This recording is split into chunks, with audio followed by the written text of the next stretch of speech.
Here in North America, when we think of large exotic animals, we tend to think of far foreign places like the African savannas, where huge animals like elephants, rhinos, giraffes, and the topic of today's video, lions, inhabit.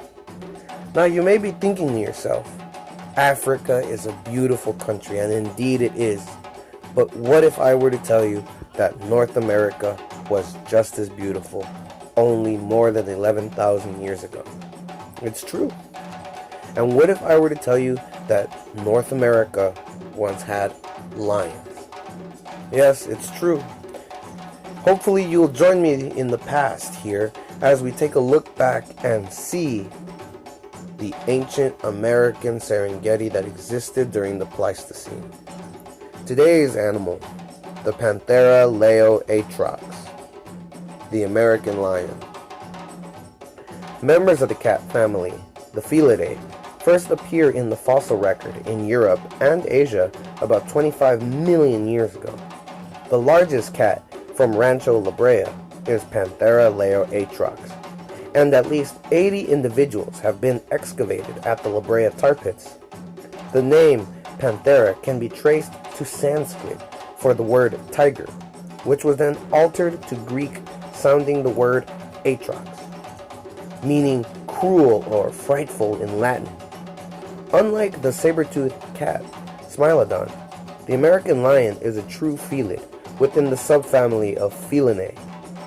While some features of the skull are very similar to jaguars, DNA analysis suggests that the Panthera leo atrox was indeed a lion, and its closest living relative is the modern lion, Panthera leo. Genetic differences between the Panthera atrox and the extinct European cave lion, Panthera spalia, suggests that the American lion is descended from a population of cave lions that separated from Beringia over 300,000 years ago. Lions were the most widely distributed mammal of the Pleistocene. 3 distinct lions lived at the same time during the late Pleistocene. Modern lions, Panthera leo in Africa and the Middle East. Cave lions, Panthera spalia from across Eurasia to Beringia. And the American lion, Panthera atrox, in North America and the south of Canada. New data suggesting that it may have been found as far as South Patagonia.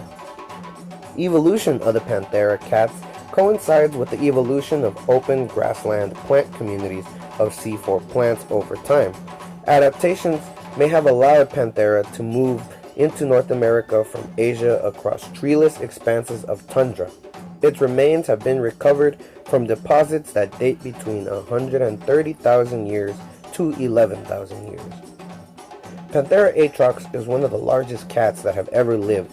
This species shows a pronounced sexual dimorphism, with males consistently larger than females by 20%. Females were the size of African lions, but males were about 25% larger. Overall, both males and females were similar to modern lions, but larger, with relatively longer and stronger legs. The estimated body weight of the large male is up to 518 pounds, while that of the large female is estimated to be at 386 pounds. Their head and body length was 5.3 to 8.2 feet. Panthera atrox had a larger brain relative to its body when compared to Smilodon fatalis, the saber-toothed cat, yet they lived at the same time. Pleistocene art depicting cave lions in Europe suggests they lived in prides and did not have manes.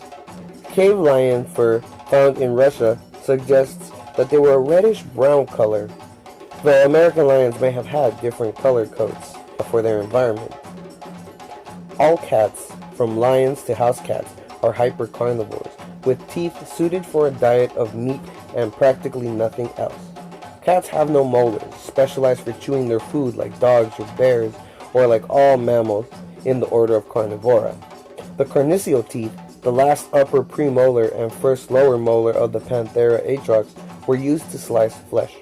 Studies of tooth microwear suggests that Panthera atrox was not a well-adapted bone-crushing animal and may have actively avoided bone in carcasses similar to modern cheetahs. Well-proportioned limbs and a long tail indicate that this cat would have been capable of chasing down prey over long distances. Like modern felines, Panthera atrox had a tail that was roughly as long as its torso. Its tail was used to help maintain balance and direction while chasing down its prey, especially on open ground like prehistoric Rancho La Brea. It also had flexible and powerful front limbs, which helped the Panthera atrox subdue its prey before inflicting a powerful killing bite on its prey's throat. They probably fed on horses, deers, camels, ground sloths, bison, and young mammoths. The isotopic evidence suggests they competed for food with dire wolves and the famous saber-toothed cat. Specimens can be found at the La Brea tar pits, among other areas. Let me know in the comments if this is a series that you would prefer to continue watching. Some of the questions I might have for you guys.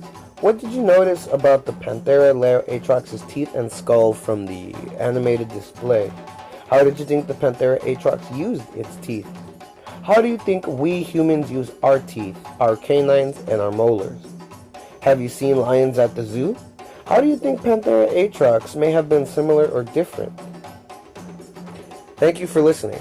I am Raymond Castillo, and this is Paleo Land, switching off.